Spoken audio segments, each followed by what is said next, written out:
Bonjour à tous et bienvenue dans cette nouvelle vidéo horreur. Aujourd'hui, je vous présente 3 histoires d'horreur inspirées des récits du subreddit Let's Not Meet français. Si vous appréciez ce genre de contenu, n'hésitez pas à le montrer en laissant un commentaire, en mettant un pouce en l'air et en vous abonnant à la chaîne. Ne perdons pas de temps et plongeons dans la première histoire. Et salut, c'est Desti. J'ai une petite histoire qui se passe le soir très tard du réveillon de Noël.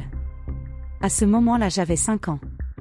Ma petite sœur en avait 3 et ma grande sœur environ 8 ans. La journée s'est très bien passée. Mes parents nous ont mis au lit et alors que je dormais, j'ai entendu un bruit. J'étais très jeune, je ne savais pas l'heure qu'il était. J'ai descendu l'échelle de mon lit en hauteur et j'ai été voir ma grande sœur. Comme on a toujours du mal à la réveiller, je l'ai secouée plusieurs fois et je lui ai frappé l'épaule. Au bout d'un moment, j'ai réussi à la réveiller, mais ma petite sœur s'est réveillée aussi. Ma grande sœur ne me croyait pas quand je lui disais que j'entendais des bruits. Elle a regardé l'heure et m'a dit qu'il était très tôt. Il était 1h du matin environ. Je m'en souviens très bien. Et alors qu'elle allait se recoucher, un bruit de casse, comme un verre qui tombe, retentit, ce qui fait sursauter ma grande sœur. Elle me regarde et se décide de se lever. Elle nous dit de nous taire et d'être discrète. J'aide ma petite sœur à descendre de son lit et nous avançons vers la porte de notre chambre que nos parents ferment toujours. Ma petite sœur tremble donc, je la prends dans mes bras. Aussi parce que j'avais peur. Ma sœur ouvre doucement la porte et lentement on va voir à la porte du salon à côté où le bruit a retenti. Il y a rien. Avec mes sœurs on se détend un peu, mais c'est à ce moment-là qu'on entend un autre bruit.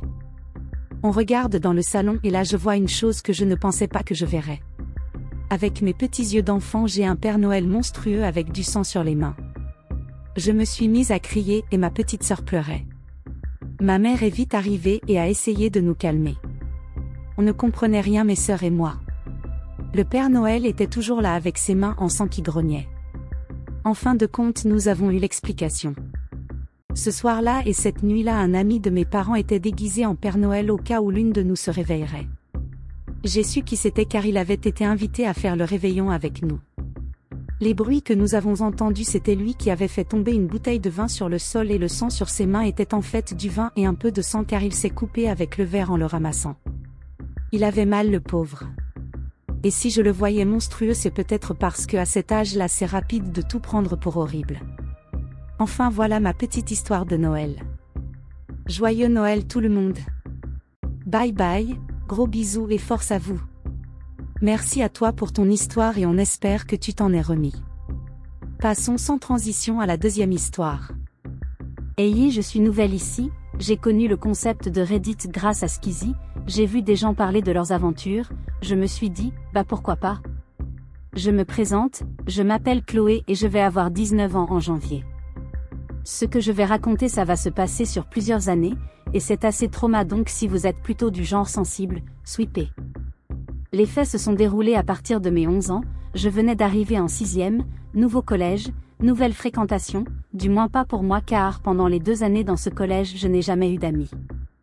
Enfin bref, à l'époque j'étais plutôt ronde, petite, et avec une coupe à la garçon, aucune transsexualité ni rien, juste ma mère voulait que je me les fasse couper. J'arrive dans ce collège, la rentrée se passe en sa globalité plutôt bien.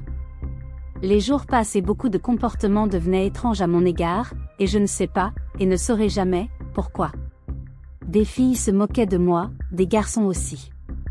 Enfin bref, au collège on a tout le beau gosse, le mec idolâtré comme dans les lycées à l'américaine, bah ce mec était en 4e, et moi comme toute autre fille bah je succombe.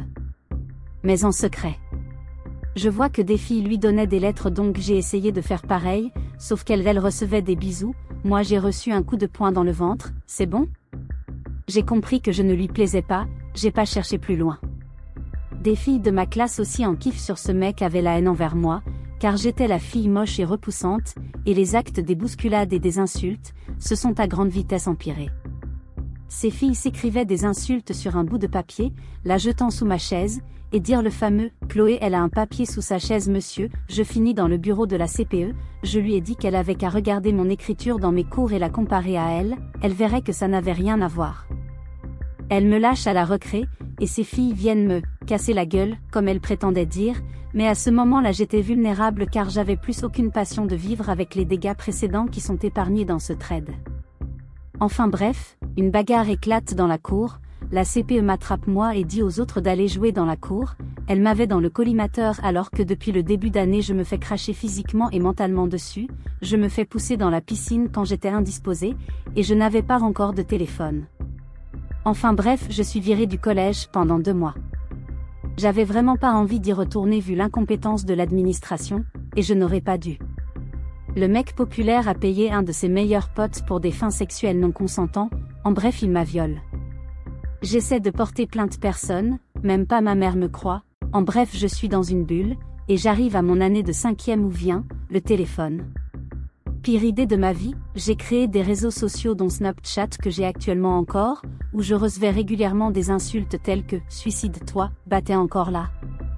Oui je suis encore là et je me demande pourquoi. Cette année pas meilleure que l'année précédente, je découvre la mutilation ainsi que tous ces trucs sombres et noirs qui m'ont fait sombrer et traumatiser en dépression.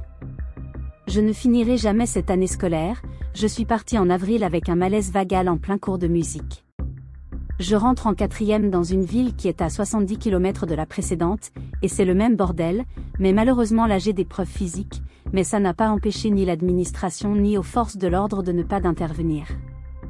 En bref j'étais baisée, je recevais des « on va te brûler vif sale pute » à longueur de journée d'un compte anonyme. Jusqu'en première donc jusqu'à 2 années dernières.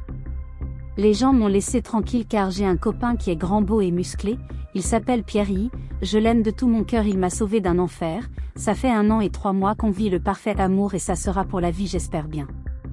Mais ces traumatismes me suivent car je n'ai jamais réussi à être studieuse dans ma vie, ça me rappelle ces années de douleur insurmontable.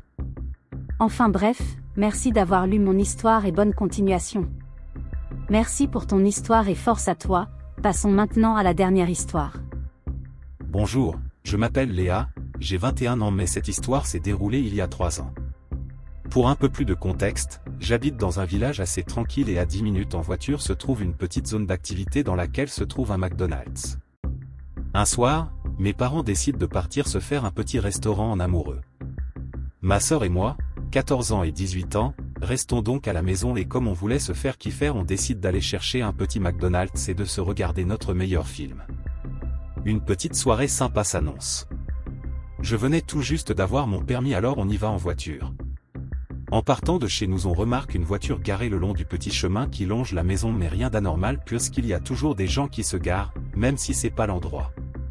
Bref, après avoir récupéré notre commande on rentre à la maison. Et c'est là que les choses étranges commencent. Je me gare dans ma cour et là une voiture se gare dans l'allée qui mène à la cour, prête à partir, la voiture reste allumée. Bizarre mais je me dis que la personne fait peut-être demi-tour. On attend un peu avec ma sœur avant de sortir de la voiture mais rien ne se passe alors on décide de sortir pour rentrer chez nous et manger nos meilleurs nuggets. Au moment où l'on sort de la voiture qui est toujours dans notre allée coupe de contact. Là je panique un peu et je dis à ma sœur d'accélérer. On se dépêche et on s'enferme vite à clé dans la maison. Je décide donc d'aller voir à la fenêtre ce qui se passe dehors, si la voiture est toujours là. La fenêtre est hors de portée donc je ne crains rien. Et là je vois une femme en train d'essayer d'ouvrir le portillon qui mène à la porte d'entrée. Je lui demande donc ce qu'elle est en train de faire. Elle me demande si je connais un certain monsieur X habitant dans le coin, ne le connaissant pas je lui dis que non. Elle commence à rigoler en me disant que toutes les maisons se ressemblent ici, absolument pas, mais je dis quand même oui pour lui faire plaisir. Et puis, elle me demande si elle peut rentrer chez moi pour téléphoner car son téléphone n'a plus de batterie. Ça peut paraître anodin sauf qu'au moment où elle me dit ça, elle tient son téléphone portable, bien allumé, en évidence. Je lui dis non et puis elle s'en va. Peut-être que cette femme cherchait vraiment mon chemin mais j'ai eu un feeling vraiment bizarre à partir du moment où la voiture a coupé le contact. Pourquoi a-t-elle attendu qu'on soit dans la maison? Est-ce qu'il y avait d'autres personnes dans la voiture? Maintenant, avec ma sœur on a établi une stratégie pour rentrer le plus vite possible chez nous au cas où. Merci à ceux et celles qui ont lu l'histoire. Bisous. Merci d'avoir suivi la vidéo, si vous voulez d'autres histoires d'horreur dans le même style, abonnez-vous et laissez des commentaires. À bientôt.